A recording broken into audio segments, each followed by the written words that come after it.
Bonjour à toutes et à tous. Dans ce tutoriel, je vais vous présenter l'application Chap, qui est une application de messagerie instantanée. Alors, pour vous inscrire à Chap, il va falloir chercher le site dans un moteur de recherche. Vous tapez Chap et vous choisissez le premier lien qui se trouve ici. Alors, Chap est un outil qui a été mis à disposition des agents de l'État pour remplacer les applications intrusives que sont WhatsApp. WhatsApp est directement connecté à Facebook et vos données personnelles sont très largement pillées lorsque vous utilisez ces applications. Donc dans le cadre d'une utilisation institutionnelle, on a cet outil qui permet de protéger ces données et de garantir également la confidentialité des échanges qu'on peut avoir avec ses collègues ou avec les parents si éventuellement on les invite à communiquer avec eux de cette manière. Alors par contre, vous ne pouvez pas créer un compte sur Chap autrement qu'avec une adresse officielle. Donc pour nous enseignants, c'est une adresse académique. Si vous appartenez à une autre administration, ce sera votre mail professionnel également.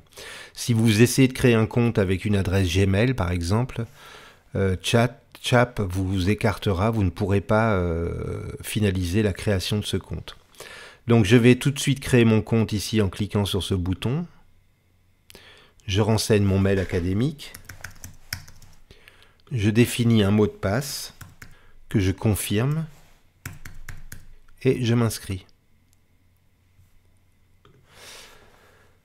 Alors on m'indique ici que j'ai reçu un mail dans lequel je vais devoir confirmer mon inscription, donc je vais chercher ce mail immédiatement. Le voici, et ici effectivement j'ai un lien qui va me permettre de terminer la validation de mon inscription. Alors une fois que c'est fait, eh bien on va se connecter à Chap en utilisant son adresse académique et le mot de passe qu'on a défini. Je me connecte. Et voilà, j'arrive sur une interface assez classique. Ici, j'ai un message de bienvenue qui m'invite à télécharger l'application pour mes terminaux mobiles, donc tablette ou smartphone. Je vais pouvoir donc utiliser Chap sur des supports mobiles, ce qui va me permettre vraiment de profiter de toutes les fonctionnalités d'une messagerie instantanée. Alors j'ai compris, j'ai ici donc la possibilité de dialoguer avec des personnes ou alors de m'abonner à des salons qui seront des sortes de forums de discussion où je pourrai échanger avec différentes personnes intéressées par ces sujets. Alors je vais vous montrer tout de suite comment s'abonner à un salon. On clique sur le plus qui se trouve ici et on a un annuaire des forums dans lequel on va pouvoir faire sa recherche.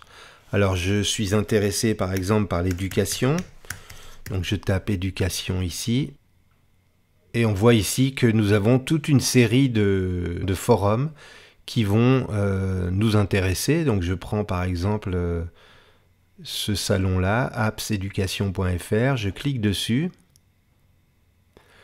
et je peux rejoindre la discussion. Alors une fois que la discussion est une fois que j'ai rejoint la discussion, eh bien le salon apparaît ici sur la gauche de l'écran.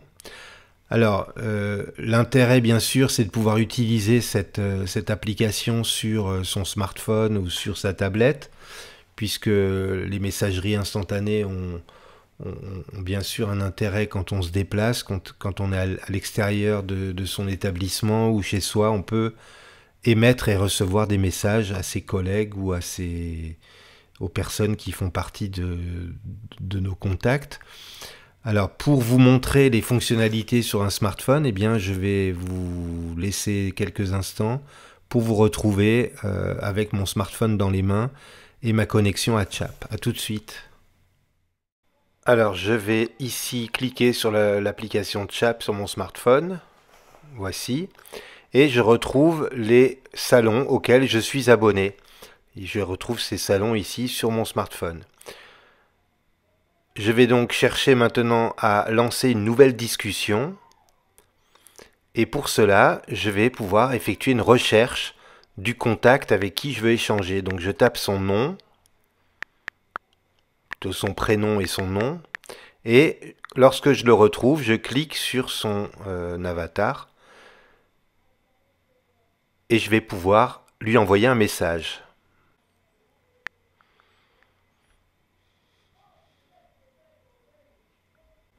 Voilà, j'ai cliqué sur l'avion pour envoyer mon message et je vais attendre maintenant la réponse de mon interlocuteur.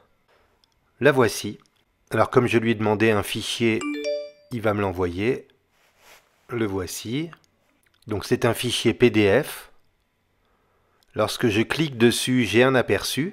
Et je peux également, si j'en ai envie, enregistrer le document pour le réutiliser ultérieurement. Alors je vais remercier mon interlocuteur. Et je vais maintenant lui envoyer moi-même également une photo. Alors pour cela, je clique sur le trombone qui se trouve à gauche du champ où je suis en train d'écrire. En cliquant sur le trombone, je peux choisir de prendre une photo, une vidéo ou de l'envoyer. Donc si je clique sur envoyer, j'accède à ma pellicule. Et dans cette pellicule, je vais pouvoir sélectionner la photo que je souhaite lui envoyer. Voilà qui est fait.